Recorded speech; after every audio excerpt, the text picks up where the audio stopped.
Hello programmers, today we're going to talk about a different way of handling errors. So to start out with, I'm going to start with this function read vowel, and I'm looking for the user to enter in a vowel, and whatever they enter in, I'm going to check if they entered in A, E, I, O, or U. And if they did, that's a vowel, so I'm going to return true to whoever called this function. If that didn't return true, we'll just return false, so it must not have been a vowel. In main, I'll go ahead and call that function, and I've got the call in an if statement because I'm looking to see whether or not it's going to return true or false. If it returned true, we're going to say thank you. Otherwise, it's an error message. So I'll run this, and if I do indeed put in a vowel, then I get the thank you message printed. If I go ahead and type in something that's not a vowel, then I get error. So this function works as advertised, but wouldn't it be nice if the function could return the vowel that the user actually entered in? And if we change the function like that, because you can only have one return value from a function unless you're using a complex object like using structures or classes and returning more than one value, you only can return one thing. So if we are returning that vowel that the user gave us, then where would the error checking go? So here's another way to handle error checking, and we're going to end up putting the exception throw right here. So with the exception handling, there's three parts. The first part is try something that is going to possibly work and possibly not work. So I'm going to, instead of putting this in an if statement, I'm going to make a try block. And so try is a keyword, and inside here we can try things, and most of the time they're going to work. The user's going to be able to figure out how to enter in a vowel, and we're going to be able to say thank you. And in fact, we can actually store that vowel if we change the return value, and we could print it out. So exceptions are made for exceptional conditions where every once in a while, some of the time, there's going to be an error.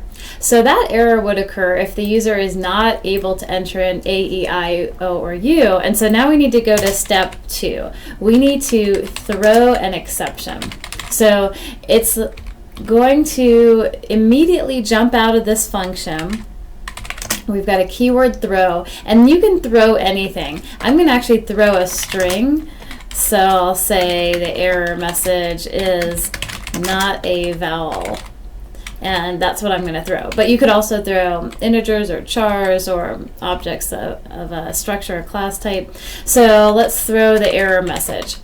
So the throw statement is a lot like the return statement, whereas it's going to mean an immediate exit from the function, and this will be passed and can be caught by somebody. Just like when you return v, the v is going to be passed and captured or copied into this return value, where we also pick the variable v.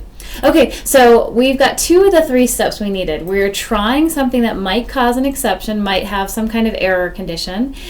If we have that error condition, we are throwing an exception. And the final step is we need to catch the exception. And we're going to do that with a keyword catch. And here you need to know what it is that was thrown. Well, we're only throwing errors of type string. So I'm going to catch it, and we'll just call it the variable s when we catch it.